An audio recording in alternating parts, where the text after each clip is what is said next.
अस्सलाम वालेकुम, मैं हूं अलीना फ़ारूक शेख। इस वक्त मुल्क का नंबर 1 इशू दहशतगर्दी और इसकी संजीदगी, आज जो ऐवान में डिबेट हुई, जो इससे मुतल्लिक ब्रीफ किया गया और जो मुतालबात सामने रखे गए, उससे भी अंदाज़ा होता है। आज वज़ीर दाखिला मोहसिन नकवी साहब ने ये तजवीज़ दी कि एक पूरे ऐवान की कमेटी बनाकर, जिसमें तमाम सियासी जमातें मौजूद हों, तमाम हलकों की नुमाइंदगी हो, जिसको कमेटी ऑफ द होल भी कहते हैं, बनाकर नेशनल एक्शन प्लान पर एक डिबेट करवाई जाए, बहस करवाई जाए। साथ ही साथ दहशतगर्दी के मामले के ऊपर उन्होंने कहा कि आगे कोई राह निकलनी चाहिए कि बलूचिस्तान हो या खैबर पख्तूनख्वा हो, इस मामले को कैसे आगे लेके चलना है। फिर हमने देखा कि गुज़श्ता रोज़ वज़ीर आला खैबर पख्तूनख्वा और वज़ीर आज़म के दरमियान मीटिंग भी हुई, उसमें भी दहशतगर्दी का इशू ही था जिसके ऊपर बात हुई।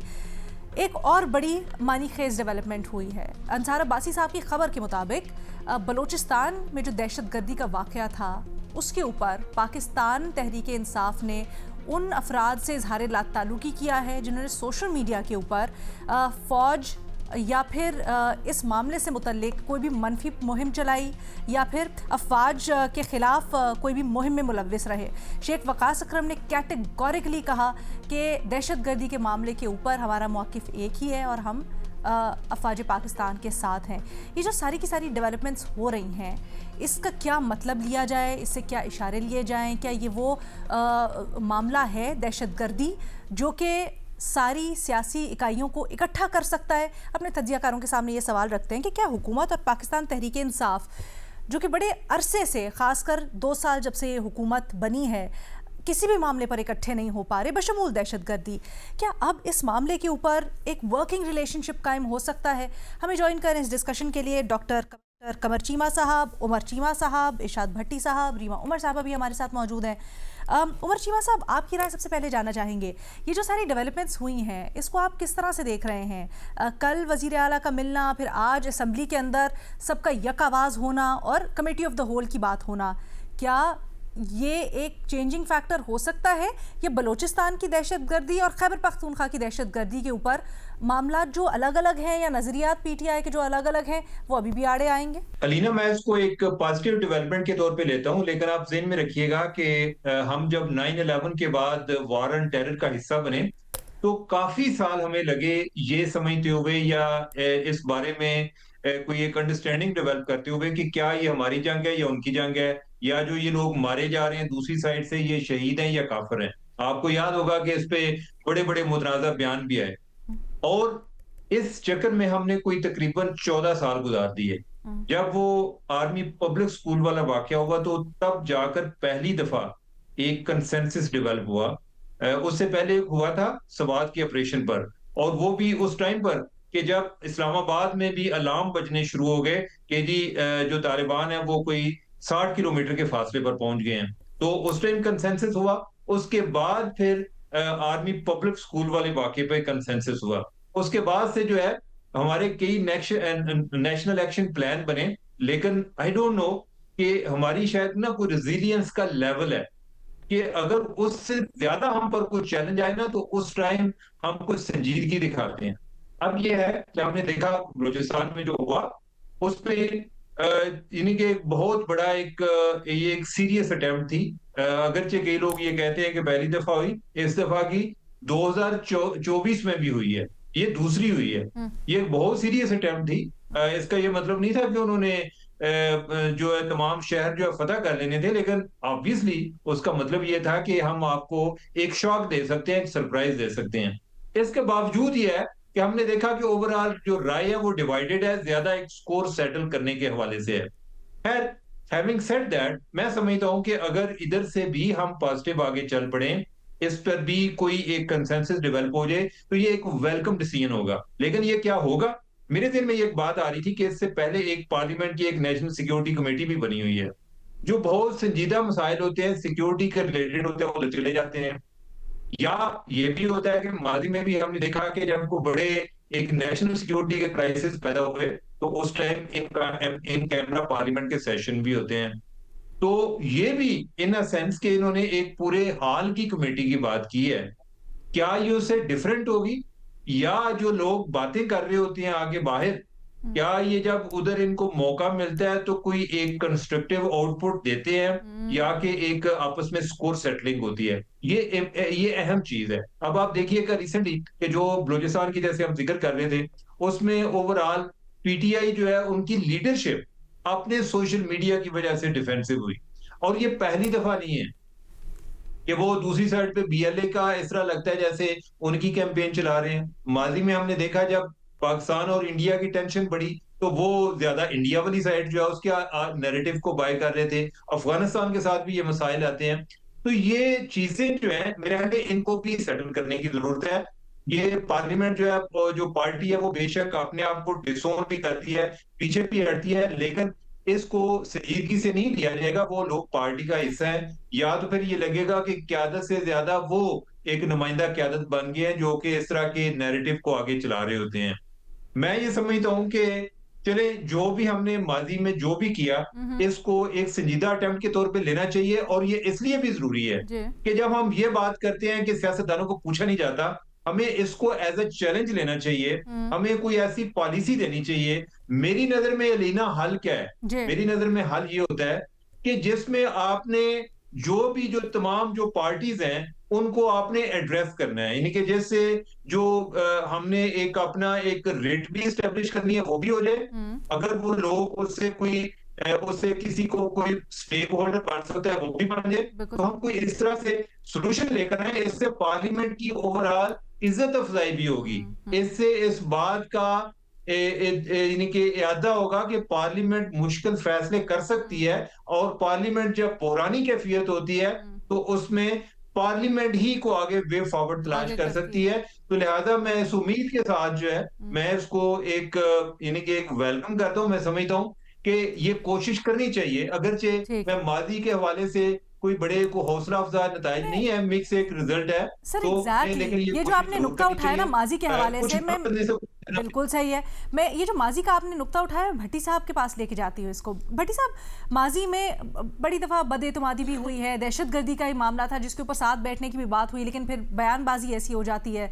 आप क्या समझते हैं, ये जो शेख वकास अकरम ख़ास तौर पे इस वक्त बढ़ के आगे आए हैं और बलूचिस्तान वाले मामले के ऊपर उन्होंने मजम्मत भी की है, मजम्मत कहें या इजहार लाताल्लुकी कहें, क्या ये समझा जाए कि मुलाकात और अब ये जो सिग्नल्स मिल रहे हैं पीटीआई की तरफ से, ये कुछ बदली हुई पीटीआई है और कुछ बदला हुआ नतीजा देखने को मिलेगा हमें आगे?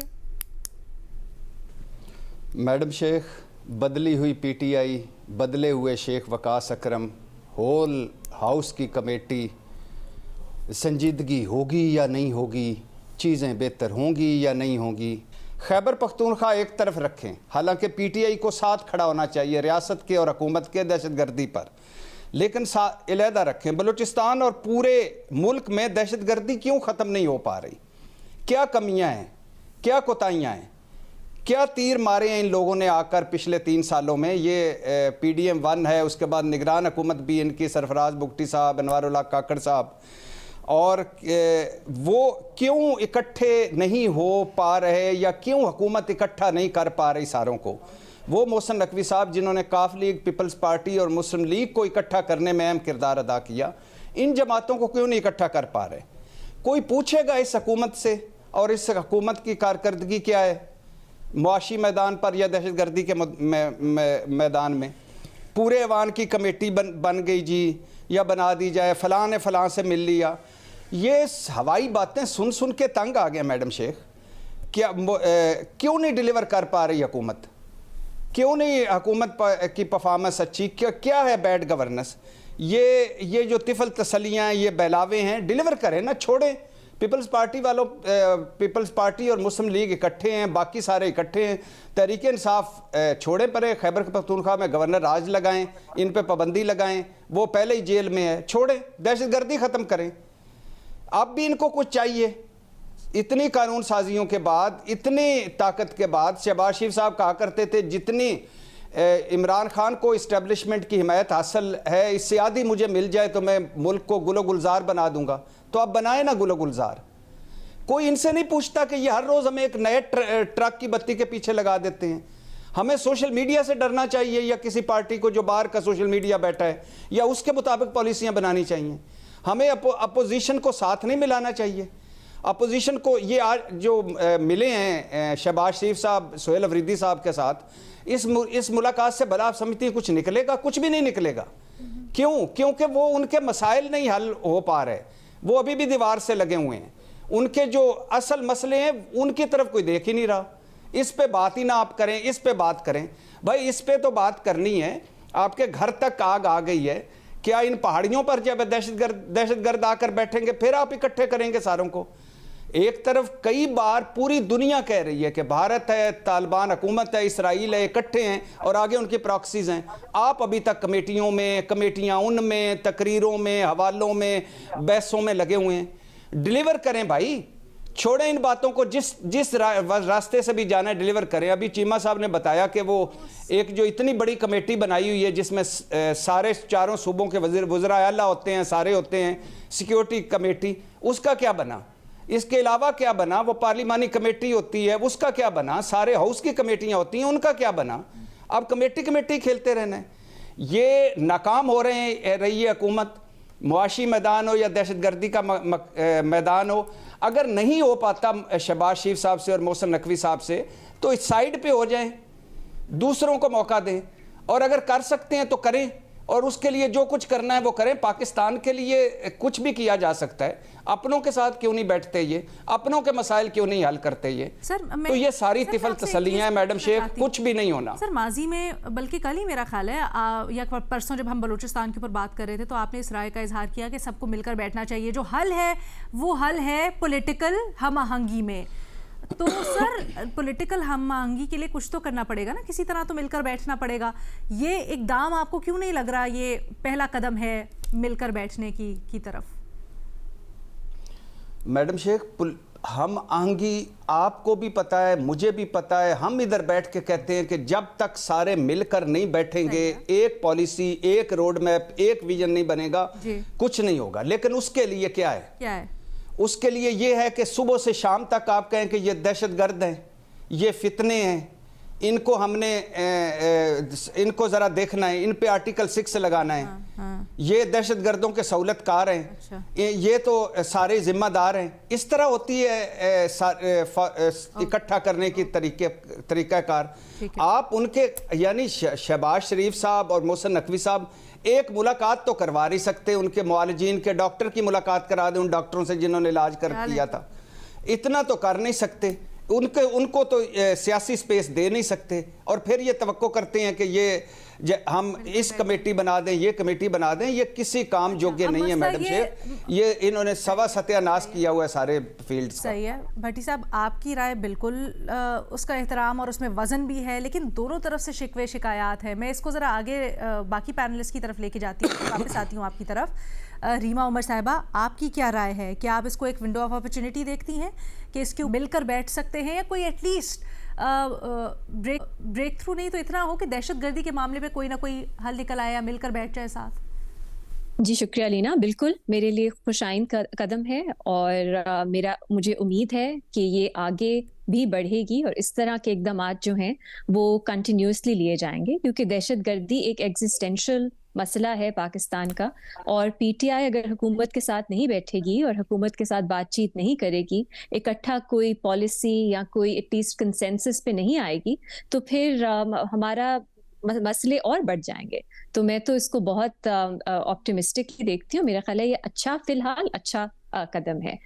दूसरी चीज मैं कहूंगी कि हमें पीटीआई को जब उनकी ऑफिशियल पॉलिसी क्या है उसको अगर देखना है तो उनके जो ऑफिशियल स्पोक्स पर्सन्स हैं उनको देखना चाहिए। अब जो सोशल मीडिया है वो चलता है, मैं समझ सकती हूँ कि कुछ बहुत तकलीफ बातें करता है, डिसइंफॉर्मेशन फैलाता है, लेकिन उसको इतनी ज़्यादा अहमियत मेरी नज़र में नहीं देनी चाहिए। जो ऑफिशियल पोजीशन है उसी को ऑफिशियल समझना चाहिए। ये शायद बेहतर आसानी पैदा करे आगे बढ़ने में।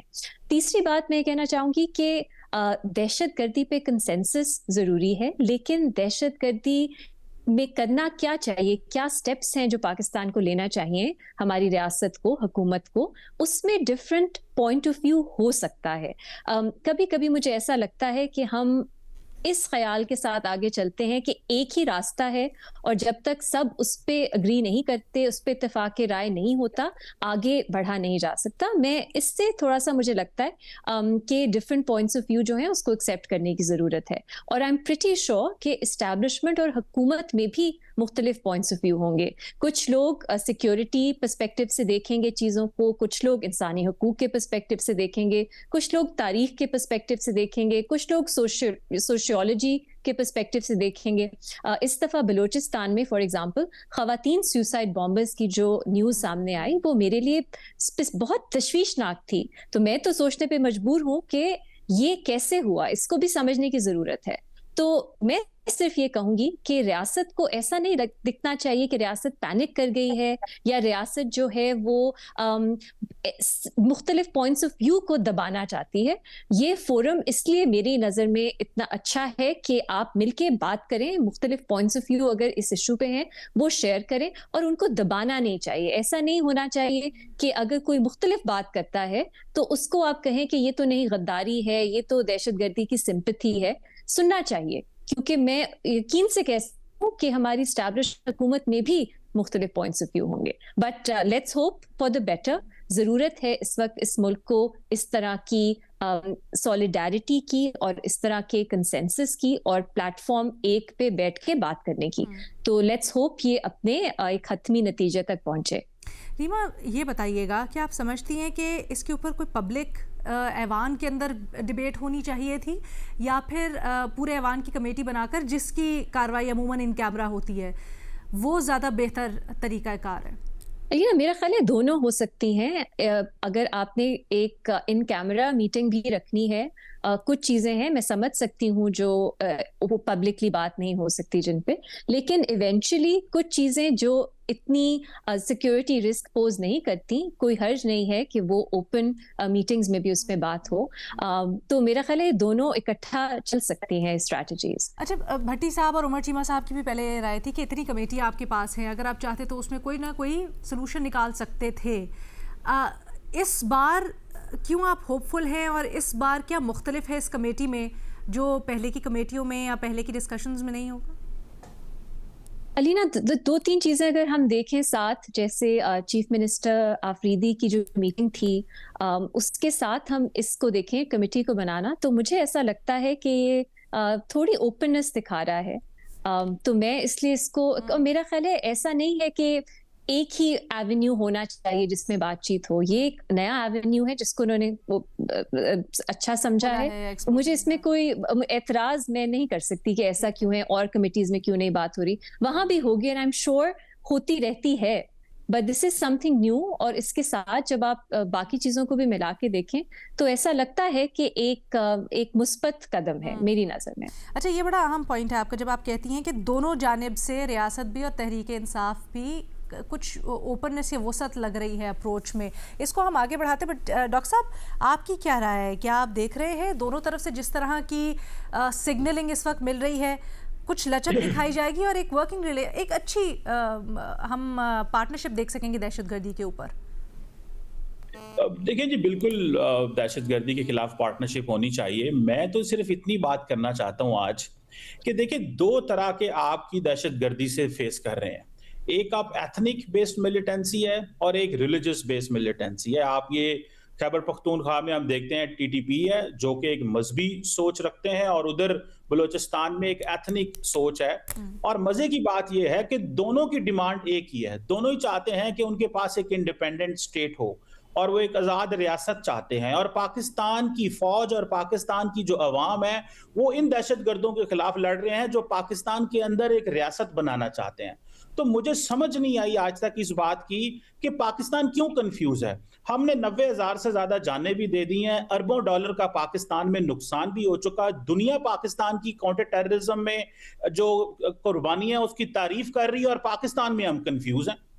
मुझे इस चीज की समझ नहीं आ रही है। एक पाकिस्तान के वजीर इमरान खान साहब बोलते थे, वो कहते थे उसामा बिन लादेन जो है वो शहीद है। उस वक्त कुरैशी साहब थे, उनको पूछा गया उसामा बिन लादेन के बारे में, उन्होंने कहा मैं सवाल का जवाब नहीं देना चाहता। मतलब सवाल ये पैदा होता है कि पाकिस्तान की लीडरशिप क्यों कंफ्यूज है। और ये किस तरह की बातें चल रही हैं? हम क्यों ये जो दहशतगर्द हैं हम इनको लेजिटिमाइज करते हैं? हम क्यों इनके वायलेंस जो ये रियासत पे हमले करते हैं हम क्यों उसको एक्सेप्ट कर लेते हैं और आए इनसे बात करें? भाई दहशतगर्दों से किस चीज की बात करनी है आपने? अभी यहाँ पे बातें हो रही थी जी, सारा टाइम यहाँ पे कोई इस्लामी टच लगाना चाहता है इस मुल्क के अंदर, और अभी एक बात यहाँ पे हुई जी कि हमें उसी चीज को फॉलो करना चाहिए जो ऑफिशियल पॉलिसी आती है। भैया ऑफिशियल पॉलिसी तो ये भी है कि जो स्पोक्स पर्सन है वो टीटीपी को दहशतगर्द जमात नहीं कहता। सवाल यह है कि ऑफिशियली तो आप कह देते हैं कि जी हम सोशल मीडिया ब्रिगेड हमारा जो कर रहा है पीटीआई का हम उसको ओन नहीं करते, बट इन रियलिटी आपने सोशल मीडिया ब्रिगेड को अनलीश कर दिया हुआ है कि इवन अगर एक 3 स्टार जनरल जो है वो बलोचिस्तान में किसी एक हादसे में जो शहीद हो जाते हैं उसको भी टारगेट किया जाता है। तो मुझे तो इस चीज को समझना है कि पाकिस्तान के ये लोग क्यों नहीं समझ रहे। भाई पुलिस भी जाने दे रही है, फौज भी जाने दे रही है, पॉलिटिकल डिस्टर्बेंस भी मुल्क के अंदर है, इकोनॉमी भी आपकी खराब हो रही है, और आप कह रहे हैं कि अभी हमने इनसे बात करनी है। आए पहले इन बलोचिस्तान के इन लोगों से बात कर लें, ये जो जिन्होंने रियासत के खिलाफ हथियार उठाए हैं। आए खैबर पख्तूनख्वा के अंदर जो लोग रियासत के खिलाफ हथियार उठा रहे हैं और रियासत के अंदर एक जमीन चाहते हैं, वो एक टेरिटरी चाहते हैं, आए उनसे बात करें। यानी कि आप अपनी सॉवरेनिटी कॉम्प्रोमाइज करना चाहते हैं। मतलब ये क्या हम लोगों ने अपने ही मुल्क का मजाक उड़ा लिया है। अफगानिस्तान से अमेरिका और इंटरनेशनल फोर्सेस चली गई और हम अभी भी वहीं खड़े हैं और हम देख रहे हैं कि हमने क्या करना है। हम इन क्यों ये जो सेपरेटिस्ट हैं जो एक इंडिपेंडेंट स्टेट चाहते हैं, हम क्यों इनसे बात करना चाहते हैं? हम क्यों इनको दहशतगर्द नहीं कहते? तो मुझे तो ऐसे लगता है कि हम एक कंफ्यूज्ड कौम है और ये कंफ्यूज जो है कुछ पॉलिटिकल फैक्ट सेक्शन जो है वो फैला रहे हैं, जो मैं समझता हूं कि पाकिस्तान की जो वॉर अगेंस्ट टेररिज्म है और इस दहशतगर्दी के खिलाफ बहुत ज्यादा नुकसान हो रहा है। और हमें इसको ये जो अभी आज जो कमेटी की बात हो रही है इसकी कोई जरूरत नहीं है। नेशनल एक्शन प्लान आपके पास एक डॉक्यूमेंट है। इस डॉक्यूमेंट के बाद क्या चाहिए? मैं समझता हूं कि हुकूमत जो है वो या मोहसिन नकवी जो बात हुई, मुझे तो वो भी बेबस नजर आ रहे हैं इस सेंस में कि सारा कुछ होने के बावजूद फिर भी पॉलिटिकल कंसेंसस चाहिए इस मुल्क के अंदर। मैं समझता हूं कि अकाउंटेबल ठहराएं उन लोगों को जो रियासत की इस एफर्ट्स को दहशतगर्दों की एलिमिनेट करने में रुकावट हैं, उनको अकाउंटेबल ठहराएं। क्योंकि पुलिस वाला और फौजी और जवान जो है वो शहादतें दे रहा है। ये हम हैं, ये पॉलिटिकल क्लास है जो पार्लियामेंट में कंसेंसस पैदा नहीं कर पा रही। वो जो फौजी बॉर्डर पे खड़ा है जो टीटीपी से लड़ रहा है, जिसने बीएलए के खिलाफ शहादत दी है, वो सवाल का जवाब चाहता है। तो मेरा ख्याल है उन सवाल का जवाब उसको मिलना चाहिए। ठीक है, मजीद बात करते हैं ब्रेक के बाद। Welcome back Reema. मुझे इस बात से थोड़ी सी तशवीश हुई जो कमर साहब ने की।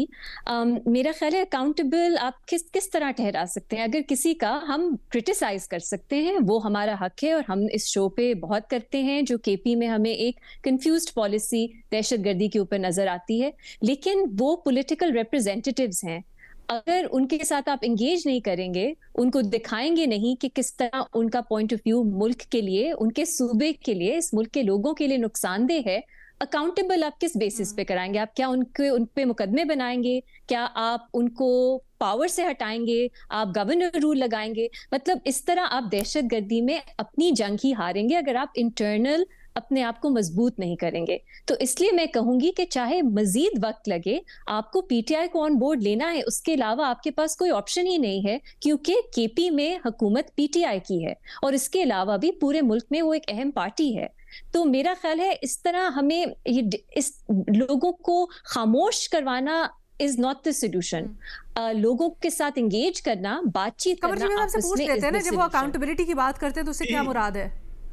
मैडम मैं सिर्फ इतना बताना चाहता हूं कि आप 13 साल से एक सूबे में और आपको पता नहीं आप किससे लड़ रहे हैं, और किसने आपको गवर्नर राज लगाया इन 13 सालों में, और किसने आपको डिसएनफ्रेंचाइज किया खैबर पख्तूनख्वा में अंदर, किसने आपसे राइट्स छीन लिए हैं कि आप वहां पर अपना निजाम न चलाएं, किसने आपको कहा कि बैड गवर्नेंस? तो आपने कहा ना, मुझे नहीं समझ आ रही है, ये तो आपने कहा ना, बात नहीं कर रही थी। एक मिनट, ये तो आपने कहा, माजरत कमर चीमा साहब, ये तो आपने कहा कि इनको अकाउंटेबल ठहराना चाहिए अगर ये अभी तक दहशतगर्दी के ऊपर या इनकी अप्रोच अगर मुख्तलिफ है तो। जी जी बिल्कुल। तो सर वो अकाउंटेबल कैसे किस तरह? ठहराएं वो अकाउंटेबिलिटी अकाउंटेबल ठहराने के ये जो हम बात कर रहे हैं अभी यहाँ पे और हम और आप, ये अकाउंटेबल ठहराना है। आप ये क्यों समझ रहे हैं और तसव्वुर कर रहे हैं कि वहां पे गवर्नर राज लगाना हमने केपी के अंदर? ये कैसे आप यकदम कंक्लूजन पे पहुंच गए? क्या हम यहाँ पे बैठ के जब ये कहते हैं कि इमरान खान ने कहा था कि उसामा बिन लादेन शहीद है, वो गलत है, वो रियासत की पॉलिसी क्या थी? हम तो अलकायदा के खिलाफ जंग लड़ रहे हैं। नहीं सर, तो मैं समझता हूँ अलीना, सॉरी इफ आई मे, अच्छा रीमा बनाए और लोगों को बताएं कि नहीं एक सेकंड आई थिंक थोड़ी कंफ्यूजन हो रही है चीमा साहब। आई लेट रीमा एक्सप्लेन, उसके बाद जी मेरा ख्याल है अलीना, कुछ चीज़ों में ये बहुत एक सीरियस इशू है, एक सेंसिटिव इशू है, हम सबके लिए बहुत सेंसिटिव इशू है, इसीलिए इसमें थोड़ा सा कॉशियसली अप्रोच करने की भी ज़रूरत है। जब मैंने गवर्नर रूल की बात की, ये हमारी हुकूमत की तरफ से ही बात हो रही थी कि governor rule is an option, right?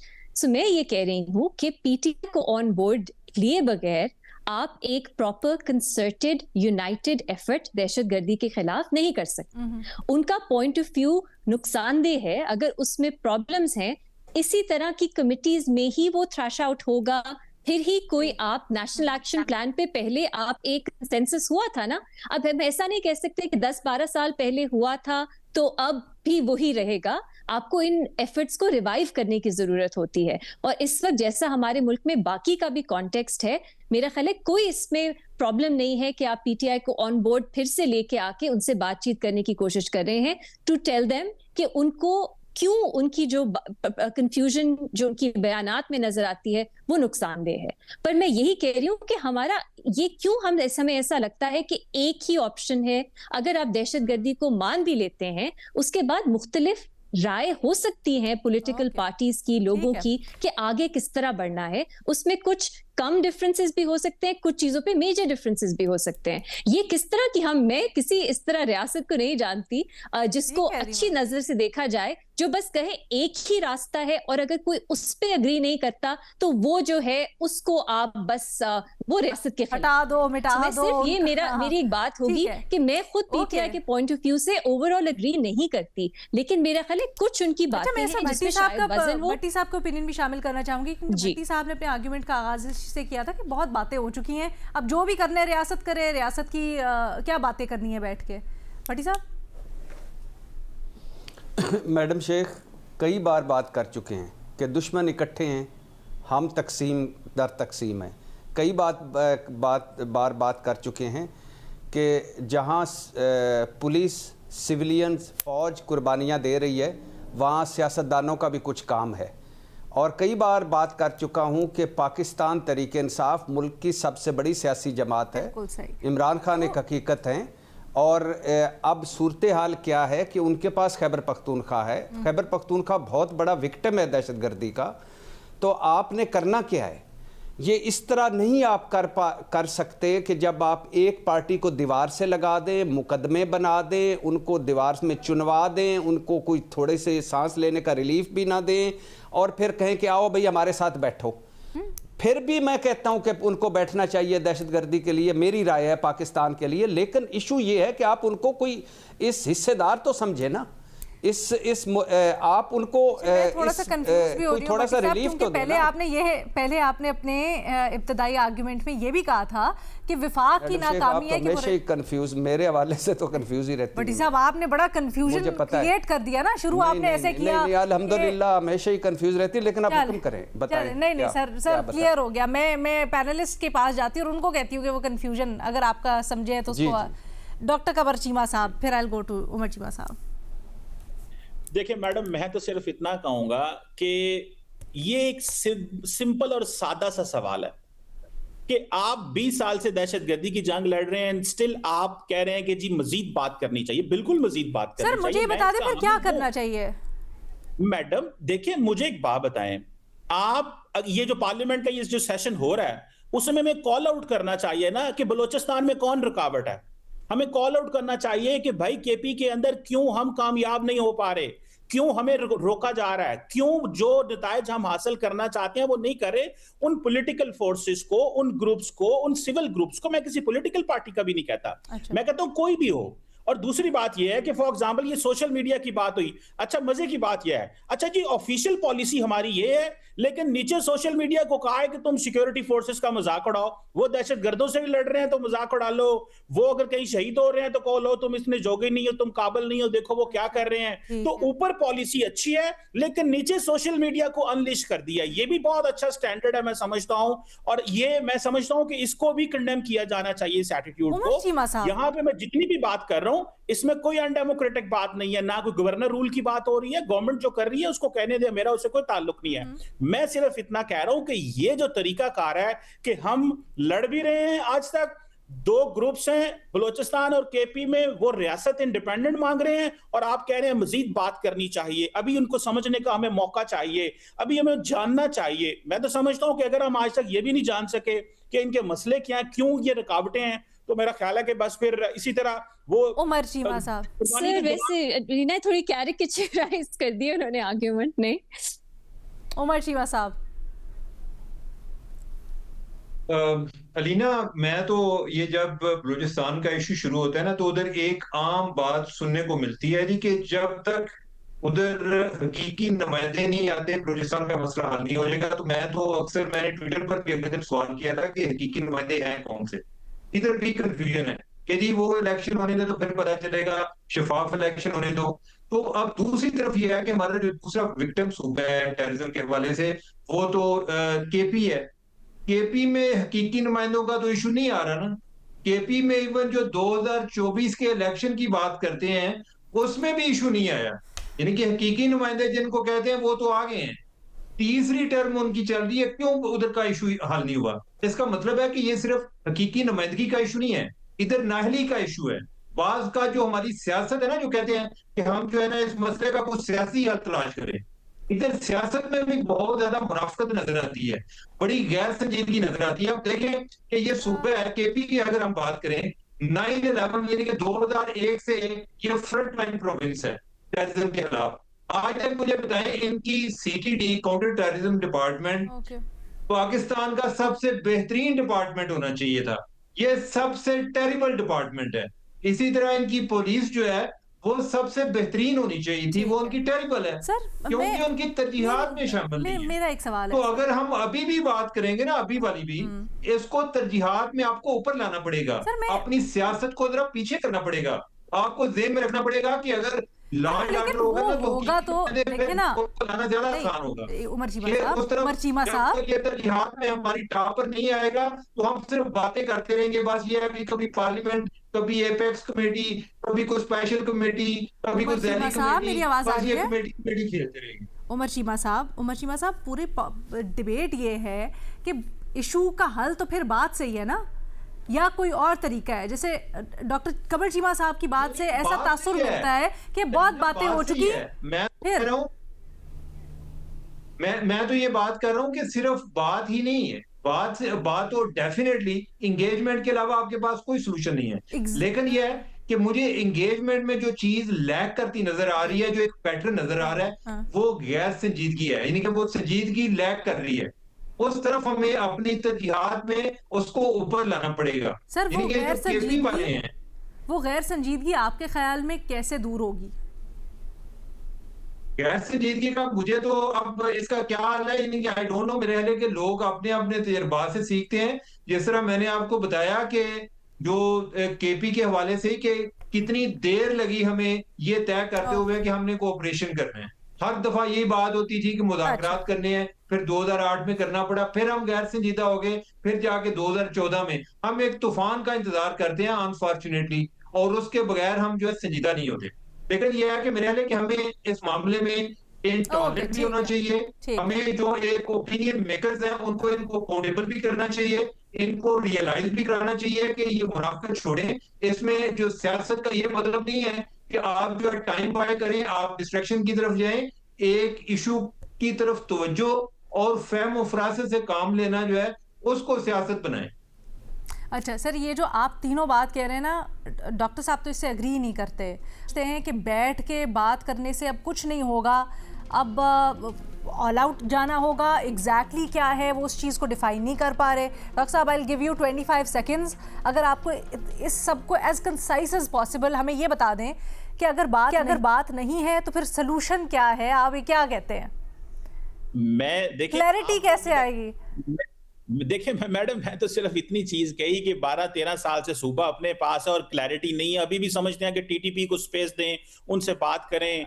Imran Khan साहब कहते थे उनको वापस लेके आए। अब जारी बात है अफगानिस्तान, मेरा सारा पैनल ये कह रहा है सर कि बातचीत के अलावा फिर आपको उनको बिठा के समझाना ही होगा, मनाना ही होगा, अपने साथ ही लाना होगा, और या जिस तरह भी उसे आप कॉल आउट कहते हैं कहना, वो करना होगा। इसके अलावा और कोई हल नहीं है। बिल्कुल, देखें इसी पार्लियामेंट के अंदर इस चीज का ये ऐलान होना चाहिए, इस चीज की फाइंड आउट करें कि अगर वहां पे क्यों हमें रुकावट डाली जा रही है और क्यों खैबर पख्तूनख्वा की हुकूमत जो है वो अभी तक इन दहशतगर्दों को एलिमिनेट करने में रियासत का साथ नहीं दे रही। इस पर बात चाहिए। और जो बलोचिस्तान में जो ग्रुप्स हैं उनका भी आना चाहिए कि कौन से ऐसे लोग हैं जो रुकावटें पैदा कर रहे हैं, कौन से ऐसे लोग हैं जो इन दहशतगर्दों के पॉलिटिकल स्पोक्सपर्सन बने हुए हैं। मैं तो ये चीज कह रहा हूं ताकि वो जो लोग शहादतें दे रहे हैं, दे शुड नो कि वो शहादतें जो रायगा नहीं जा रही। अच्छा Alina, can I add something? मुख्तसर तरीन मदना जी अलीना, देखिए अगर आपने एक कमेटी में या पार्लियामेंट में बात करनी है, आप को थोड़ा सा इसको कंस्ट्रक्टिव डिस्कशन बनानी है। ऐसा नहीं हो सकता आप इस एजेंडा के साथ जाएं कि आपने बस किसी एक को मतलब वो ही करना है, डीमोनाइज करना है। वो तो हम प्रेस कॉन्फ्रेंसेस में भी देखते हैं कि लोगों को डीमोनाइज किया जाता है। तो पहली बात ये कंस्ट्रक्टिव पे डिबेट नहीं होगी।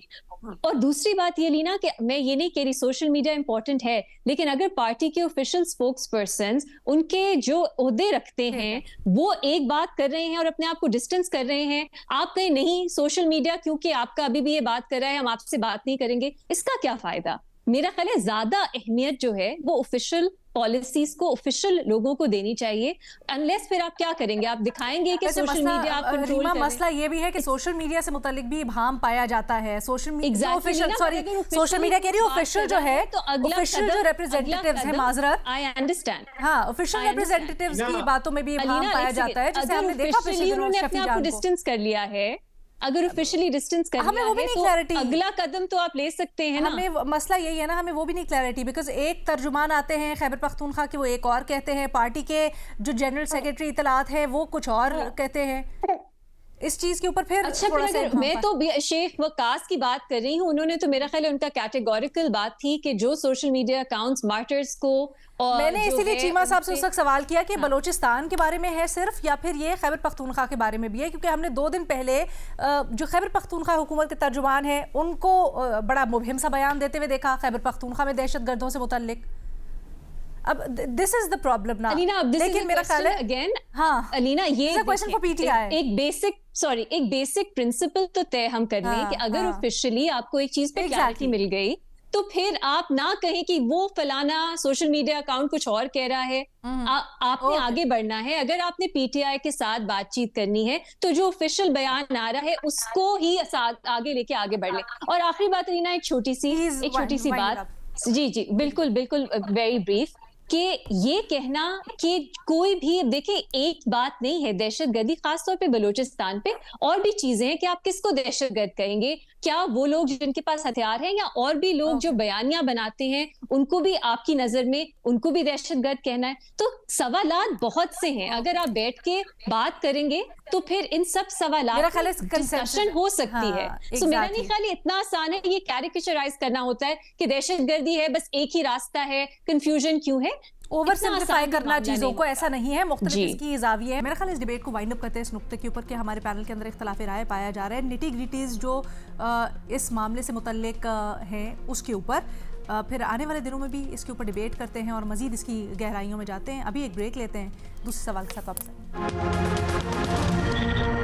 वेलकम बैक जी। खैबर पख्तूनख्वा हुकूमत ने एक सर्कुलर जारी किया, एक नोटिफिकेशन जारी किया है जिसमें तमाम जो फीमेल एजुकेशनल इंस्टीट्यूशंस हैं उनको ये हिदायत दी गई है कि ख़वातीन के किसी भी किस्म के फंक्शन से पहले पेश की इजाज़त लेनी होगी और फंक्शंस के अंदर मॉडलिंग, रक्स, मौसीकी या फिर इस किस्म की किसी सरगर्मी पर पाबंदी होगी। ये बताया जा रहा है कि एक्शन लिया गया है तकरीबन एक आध महीना पहले एक वीडियो वायरल हुई थी इसी तरह एक कॉलेज स्कूल के फंक्शन की, जिसमें एक तालिबा मॉडलिंग कर रही थी, कैट वॉक कर रही थी। उसके बाद सोशल मीडिया के ऊपर बड़ा बैकलैश आया, जिसके ऊपर ये इंतज़ामिया ने अब एक्शन लिया है। इस पर तजियाकारों की राय जानते हैं। इरशाद भट्टी साहब, क्या आपके ख्याल में ये इकदाम लेना हुकूमत का दुरुस्त था? मैडम शेख, जो मैंने पढ़ा है उसमें है कि गर्ल्स कॉलेजेस तकरीबात में मौसीकी, जैसा आपने बताया, रक्स, मॉडलिंग पर पाबंदी, कॉलेज में मोबाइल फ़ोन्स पर पाबंदी, कॉलेज यूनिफॉर्म लाजमी है, वेलकम फेयरवेल स्पोर्ट्स गाला सकाफती प्रोग्राम्स की पेश की इजाज़त, मेहमानों की फ़हरिस्त पहले जमा कराएँ, तकरीबात की वीडियो सोशल मीडिया पर नहीं। तो मुझे तो इसमें कोई बुराई नहीं लगती। ठीक है, उनके बेहतरी के लिए किया होगा और चीज़ें बेहतर करने के लिए किया होगा, अपने कल्चर के हवाले से किया होगा। हाँ, अगर इसमें कोई उनकी तालीम या उनकी बाकी चीज़ों के हवाले से कोई रोक टोक होती या कोई और चीज़ें होती तो उस पर बात की जा सकती थी। ठीक है, अच्छा कदम है। और मोबाइल फ़ोन्स नहीं होने चाहिए। मौसीकी के हवाले से मैं ज़रा हूँ कि मौसीकी की पूरी क्या, लेकिन बहरहाल बाकी रक्स, मॉडलिंग ठीक है, उनका कल्चर है, उन्होंने ठीक किया है। ठीक है। रीमा, सकाफत के एतबार से अगर देखा जाए तो दुरुस्त कदम आपको लगता है इंतज़ामिया का या गैर ज़रूरी? नहीं, बिल्कुल दुरुस्त नहीं लगता लीना। ये कौन कहता है कि हमारे मुल्क में, चाहे वो केपी हो, पंजाब हो, सिंध हो, बलूचिस्तान हो, गिलगित हो, कश्मीर हो, हमारे मुल्क में सकाफत जो है उसका हिस्सा है, डांस भी है, म्यूजिक भी है, मौसीकी भी है। तो मेरा नहीं ख्याल हम ये कह सकते हैं कि गर्ल्स कॉलेजेस में बॉयज जो हैं वो रक्स उनके लिए ठीक है, उनकी सकाफत का हिस्सा है, म्यूजिक उनकी सकाफत का हिस्सा है, लेकिन गर्ल्स के लिए नहीं है। तो ये तो डिस्क्रिमिनेटरी है। सकाफत में तो फिर दोनों इकट्ठे हैं। ऐसे कैसे हो सकता है कि बॉयज कॉलेजेस में म्यूजिक हो, डांस हो, गर्ल्स कॉलेजेस में अलाउड ना हो? और अब ये भी देखें कि गर्ल्स कॉलेजेस हैं, ऐसा भी नहीं है कि बाहर का कोई शख्स है। खवातीन आपस में मिलके, लड़कियां बच्चियां आपस में मिलके भी डांस नहीं कर सकती, म्यूजिक नहीं सुन सकती। और ये स्कूल टाइम्स की या कॉलेज टाइम की बात नहीं हो रही, ये रिक्रिएशनल इवेंट्स की बात हो रही है। अनफॉर्चुनेटली हमारे मुल्क में तालीम को सिर्फ रट्टे लगाना या किताबों के रट्टे लगाना, वहां तक हमने इसको रिस्ट्रिक्ट कर दिया है। तालीम का एक बहुत ज्यादा एक रेलेवेंस होता है आपकी ओवरऑल एक पर्सनालिटी बनाने में, उसमें extra curricular activities, cultural activities भी उसका हिस्सा होती हैं। तो मुझे तो बिल्कुल समझ नहीं आई। अगर आपने कुछ चीजें, ठीक है, मोबाइल फोन्स, यूनिफॉर्म्स, गेस्ट्स की लिस्ट, ये सिक्योरिटी के लिए जरूरी हैं, लेकिन अगर कोई ऐसी वीडियो आती है जिसमें सोशल मीडिया पे तनकीद होती है तो हुकूमत को, कॉलेजेस को अपने स्टूडेंट्स के साथ खड़ा होना चाहिए। अगर कोई मॉडलिंग कर रहा है आपस में ही लड़कियों में, उसमें ऐसी क्या चीज है? और अगर लोग क्रिटिसाइज करते हैं, you should stand with your student. ये क्या है कि आपने पूरे प्रोविंस में भी उस तरह की चीजों पे रिस्ट्रिक्शन, मतलब प्रोहिबिशन आपने बैन कर दिया। मेरा ख्याल है ये एक्सेसिव है और ये डिस्क्रिमिनेटरी है, क्योंकि ये सिर्फ खवातीन के कॉलेजेस, और यहाँ आप 12-13 साल के बच्चों की बात नहीं कर रहे, आप 16, 17, 18, 19, 20 साल की बच्चे जो एडल्ट्स हैं वो भी उसमें आते हैं। जी उमर चीमा साहब। अलीना, मैं इसको एक पॉपुलिस्ट मेजर समझता हूँ। होता यही है कि आपको इस तरह के कोई स्टेप्स ले लें जिससे आपको एक बड़ी पजीराई मिले। मुझे यकीन है कि जिधर ये फैसला किया गया होगा उधर सारे मर्द बैठे होंगे, कोई खातून नहीं होगी। कोई इन्होंने स्कूल से भी कोई ज्यादा फीडबैक नहीं दिया होगा। जिस तरह रीमा ने बात की है, ये है कि आप चाहते क्या हैं कि बच्चियां अपने को गर्ल्स कॉलेजेस में भी कुछ ना कर पाए। आप हर तरह की उन पर पाबंदी लगाना चाहती हैं। एक तरफ आपको बड़ी आजादी चाहिए कि सोशल मीडिया पर पाबंदी है, फलां पर पाबंदी है। आप अपने लेवल पर क्या कर रहे हैं? आप जो इनके एक एक्स्ट्रा करिकुलर एक्टिविटीज भी नहीं करने देते। होना ये चाहिए था कि लेट्स से कि आपको लगा कि कोई एक जो कोई एक बैड टेस्ट क्रिएट हुआ है या कोई चीजें स्कैंडल्स हुई हैं, कंट्रोवर्शियल हो गई हैं, आप ज्यादा से ज्यादा ये करते कि कोई उधर मोबाइल वगैरह पे रिस्ट्रिक्शन लगा देते कि जब इस तरह की एक्टिविटीज हो रही हो तो कोई उनको फिल्मा ना सके। बाकी ये सारे काम करने की जरूरत ही नहीं है। हमारे यहाँ हर मसले का हल जो है, हमने पाबंदी में तलाश किया, फलां चीज हुई है पाबंदी लगा दो, फलां चीज हुई है पाबंदी लगा दो। और आज के दौर में क्या ये चीजें मुमकिन हैं?